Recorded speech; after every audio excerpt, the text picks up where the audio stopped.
네, 방금까지 기업 활동과 재무제표의 정보 간의 관계를 살펴봤다면 이제는 본격적으로 재무회계의 의의에 대해서 이야기를 하도록 하겠습니다.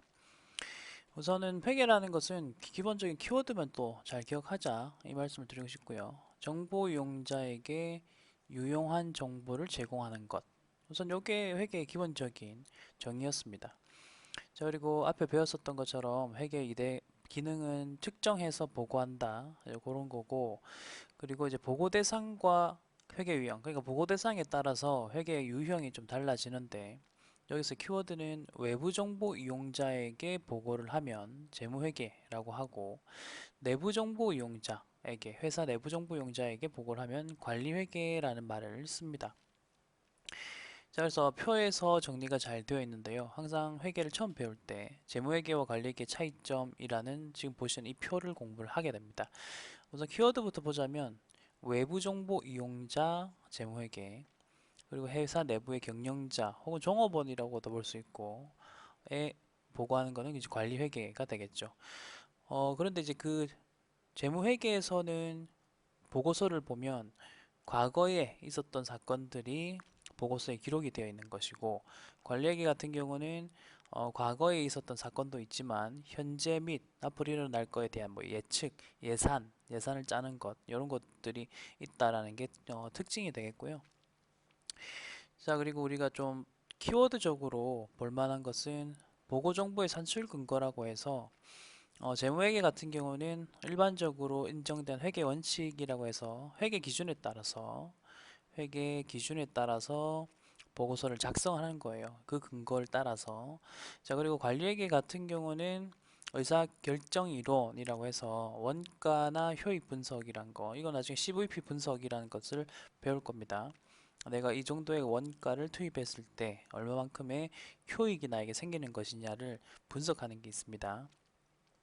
자, 그래서 요 정도 중요한 키워드만 요 정도만 이제 체크하시고요. 자, 그럼 이제 이 회계 정보의 수요자들은 누가 있으며 그들이 어떤 것을 원하느냐 뭐 이런 것들을 간단하게 한번 보면, 먼저 투자자들이 있습니다. 회계 정보의 수요자들 중에서 투자자가 가장 대표적이죠. 우리 회사에 주식을 사주면서 돈을 투자해 주는 사람, 혹은 우리 회사의 채권을 사주면서 투자하는 사람이죠. 그래서 이 투자자의 투자 목적은 우선은 아까 본 것처럼 배당, 그리고 수익률 이런 것들이 이제 가장 큰 어, 목적이 되겠고요. 그리고 이 투자자들 같은 경우는 내가 투자하고자 하는 회사에 기업의 미래 현금 흐름을 먼저 파악을 하고, 그리고 뭐 시기나 금액 불확실성을 예측한 다음에 그거에 따라서 위험이나 수익률, 배당률 등을 예측을 합니다. 그렇게 해서 회사에다가 이제 투자를 하는 거고요. 그 다음에 이제 회계 정보가 필요한 또 다른 이유가 뭐냐면, 이제 회사에 투자자들이 투자를 했습니다. 그러면은 경영진들이 회사를 잘 운영하는지를 봐야 되겠죠.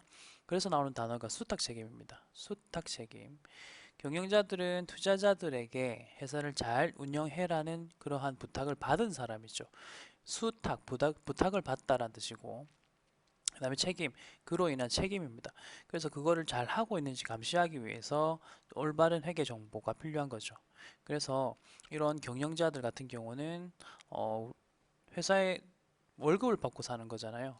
일반적으로 우리가 그냥 사장님 하면 회사의 주인 아닌가요? 라고 할 수 있지만, 우리가 공부하는 이 회계는 철저하게 주주, 투자자와 그다음 회사를 운영하는 경영자가 분리되어 있다라는 가정하에 내용들을 전개합니다. 그러다 보니까 회사의 주인은 주주고요. 그 다음에 경영자는 단지 고용된 회사를 운영하는 사람일 뿐이라는 거죠. 그러다 보니까 이 경영자들은 기회주의적으로 행동을 한다. 그러니까 아니 회사를 잘 운영하라고 고용됐으면 그것만 충분히 하면 되는데, 그러지 않고 본인의 사적인 이익 등을 위해서 어떠한 행동을 한다는 거죠.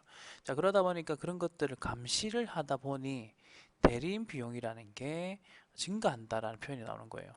대리는 경영자를 뜻하는 건데, 이 경영자를 감시하려고 하다 보니까 대리인 비용이 증가한다 이런 말이 나오는 거고, 그러다 보니까 이제 주주의 입장에서는 이런 경영자들의 행동 감시 혹은 적합한 행동을 하게 만드는 유인, 이게 하게 만드는 걸 뜻해요.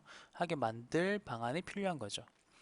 그래서 이제 뭐 여러 가지가 나오는데 경영자의 성과평가 등을 통해서 선임을 하거나 해임 그리고 보수 등을 결정을 하는 건데요. 자, 그러면은 우선은 경영자의 기회주의적인 행동이 또 뭐가 있는지를 한 번씩 보자는 겁니다. 자, 우리 회사는 경영자를 월급쟁이 사장으로 고용을 했습니다. 그러다 보니까 여러 가지 소비를 할 수 있는 권한을 좀 많이 줘요. 법인카드, 법카 뭐 이런 것도 주게 되고.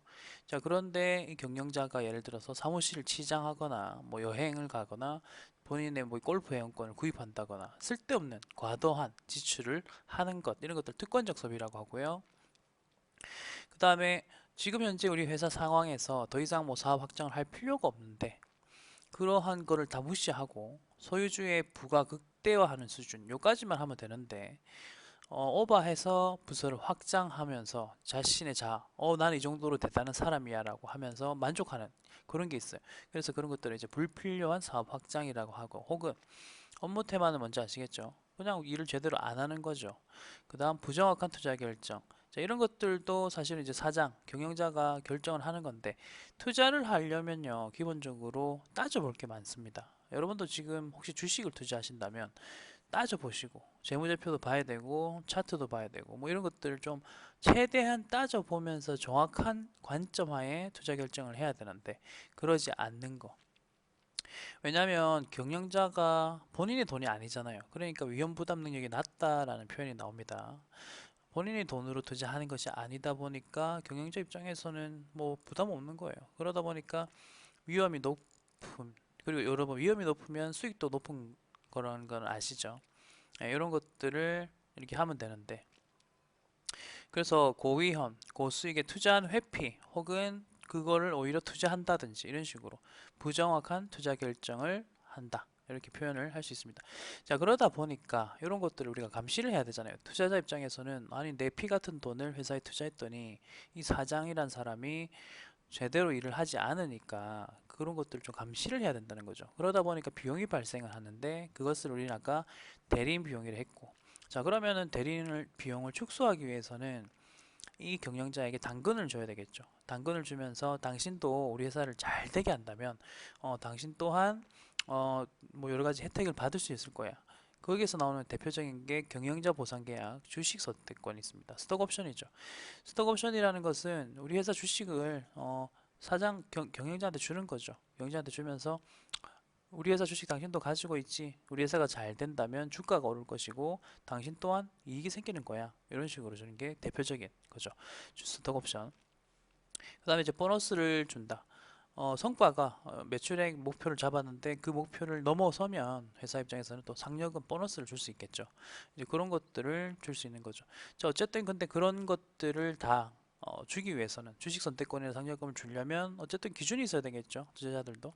자, 그래서 그런 투자자들이 기준으로 잡을 수 있는 게 바로 재무제표 정보죠. 재무제표 정보를 바탕으로 해서 경영자 당신이 이 정도의 성과를 내셨군요 하면서 주식 선택권이나 상여금을 줄 수 있다는 거죠.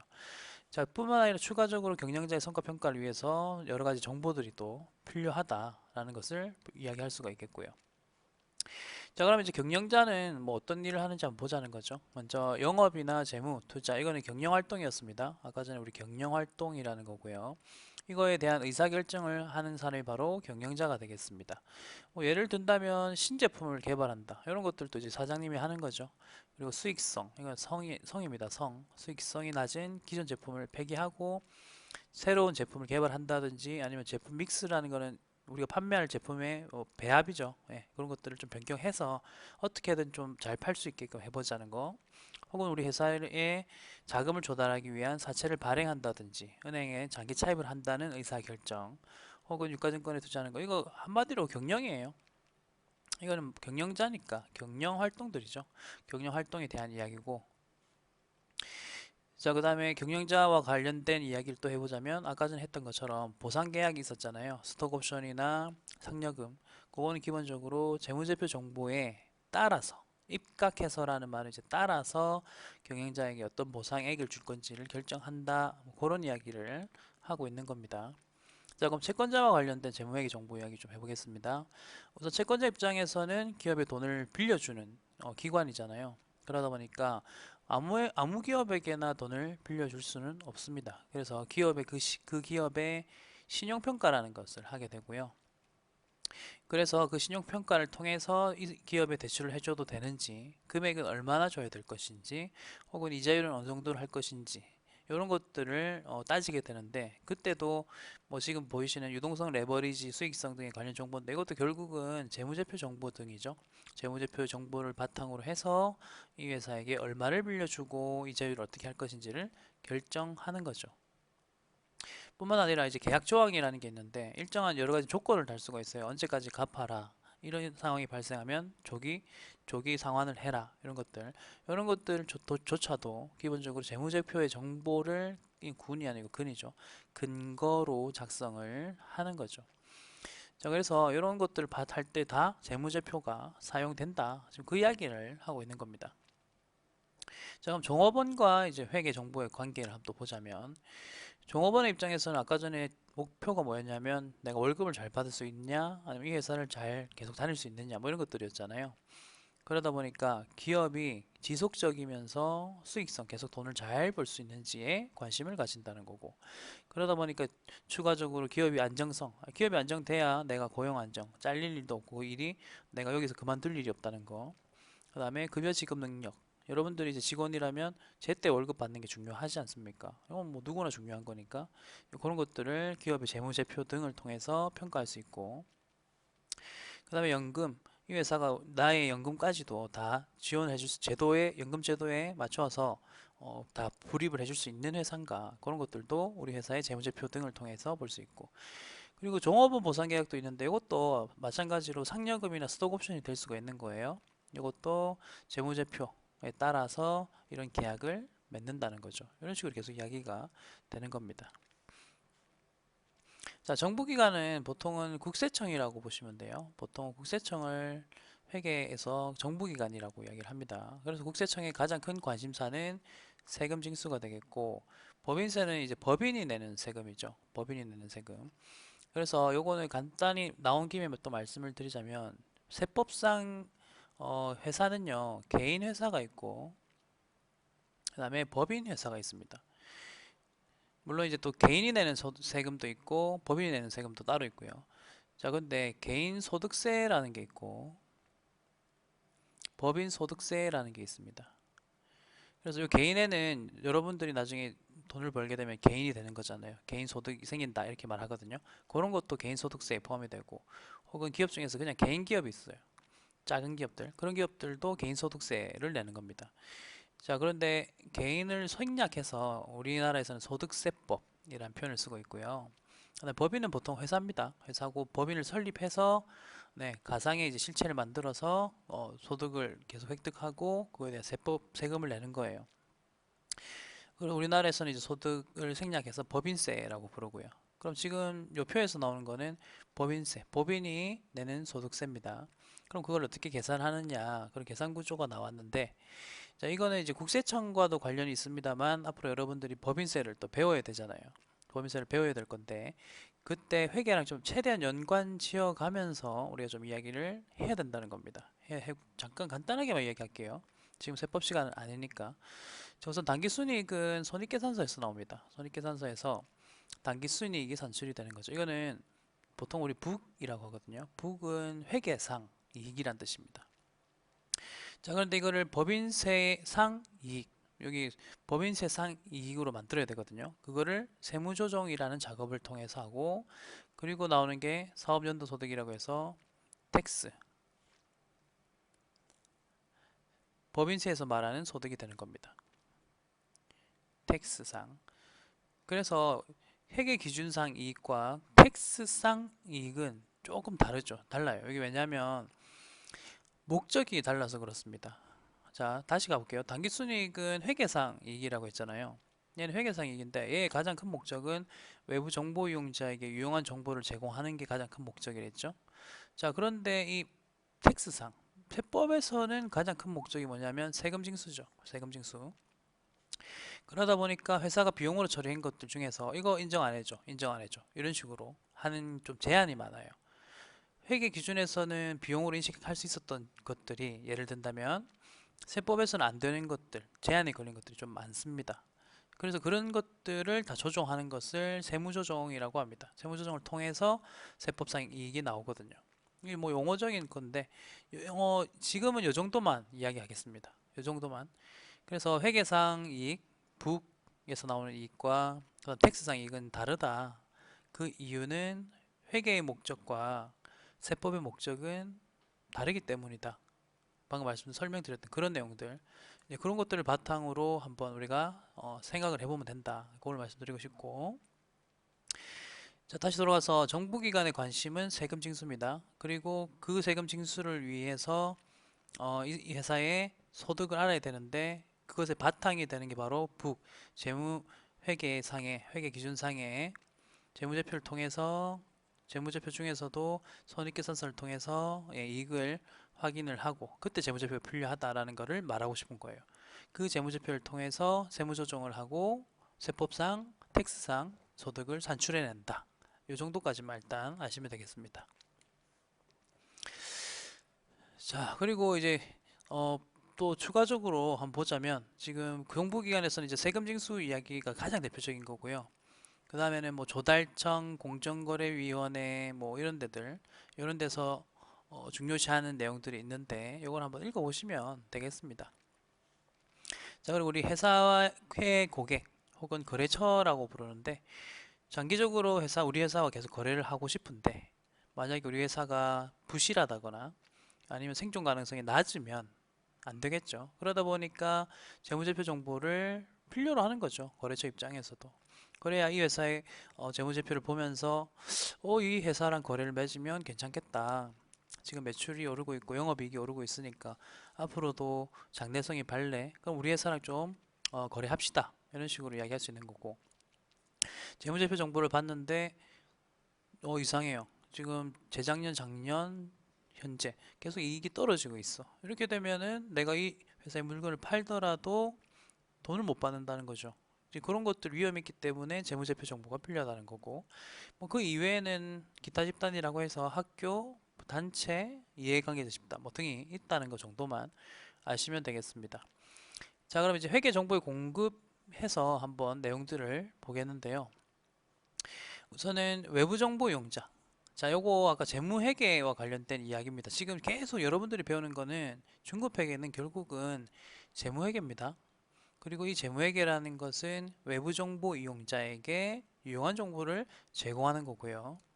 자, 그래서 이 외부 정보 이용자들은 기업 활동과 격리라는 말은 우리 회사 밖의 사람이라는 뜻이고, 그리고 이 사람들이 재무제표를 통해서 정보를 가져간다. 지금 그 이야기를 일단 해보고 싶은 거예요.